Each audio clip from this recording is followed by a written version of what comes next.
minuti dopo le 8, seconda ora insieme con Buongiorno Taranto, e ben trovati sui 96.5 e sul canale 94 del Digitale Terrestre. Se vi siete collegati solo ora, stiamo cominciando a parlare della tragedia avvenuta ieri a Taranto, un vento impetuoso su tutta la Puglia che ha mietuto una vittima anche nella BAT, una dodicenne purtroppo. A Taranto invece aveva 38 anni Roberto Di Ponzio, dipendente della ditta TechGen, e era su una gru e stava eseguendo interventi di manutenzione vicino al cimitero San Brunone quando il vento ha staccato un palo della luce che lo ha colpito e purtroppo lo ha lasciato senza vita. Immediati sono arrivati i soccorsi, ma purtroppo è servito a poco. Avviata l'inchiesta della magistratura che ora eseguirà l'autopsia e insomma cercherà di capire se vi sono delle responsabilità per la morte del 38enne.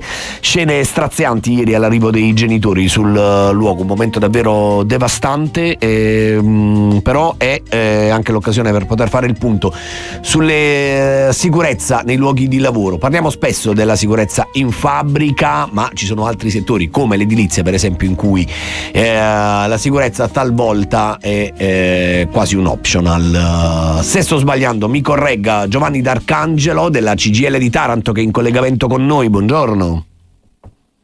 Buongiorno a voi.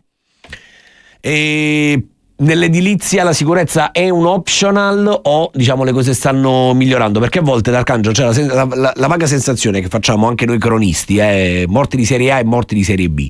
Se succede una tragedia in fabbrica è un caso nazionale, se muore un ragazzo come Di Ponzio, come ieri magari, non ha tutto questo clamore, non ha l'attenzione che merita invece l'ennesima vita spezzata, o sbaglio?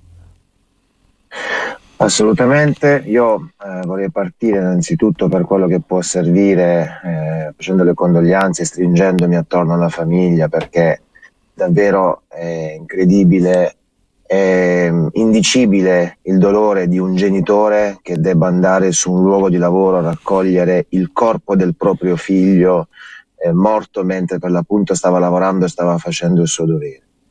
È un qualcosa di inaccettabile, ripeto, di indicibile, e da qui si dovrebbe partire, perché qui c'è un problema legato alla cultura del lavoro. Ora, mi permetta di fare un passaggio, anzi un parallelo rispetto a quello che è successo in Ilva nei primi mesi di quest'anno, quando sono morti 2 lavoratori su un passatoio in momenti diversi, ovviamente.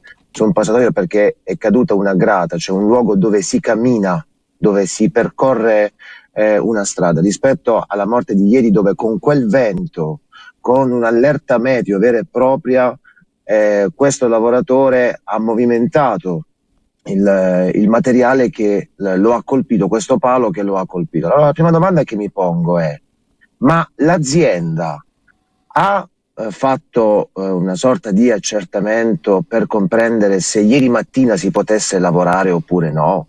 Perché altrimenti noi possiamo parlare di questo e di quell'altro, ma se non partiamo da qui, noi non ne usciamo da questa condizione.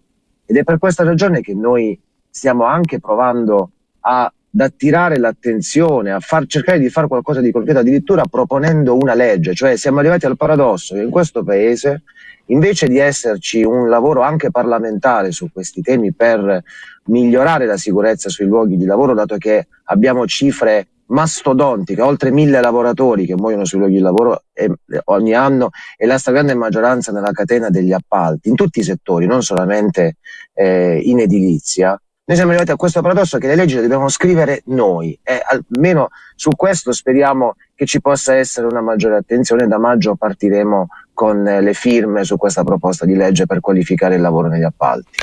D'Arcangelo, le rifaccio un attimo questa domanda. L'edilizia è un po' più giungla di altri settori, o pensa che in qualche modo sia più o meno, diciamo, la situazione sia più o meno la stessa?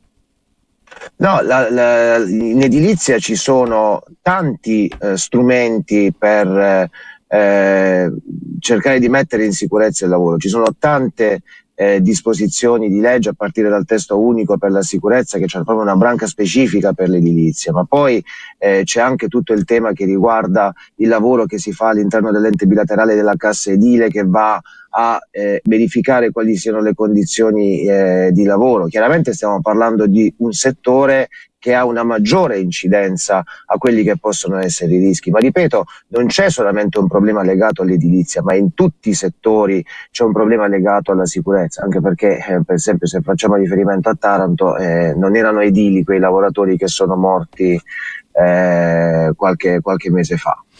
Grazie a Giovanni D'Arcangelo di CGIL Taranto per essere stato con noi, grazie davvero, buona giornata e insomma per quello che è possibile in questo giorno difficile, buon lavoro. Buon lavoro a voi, grazie.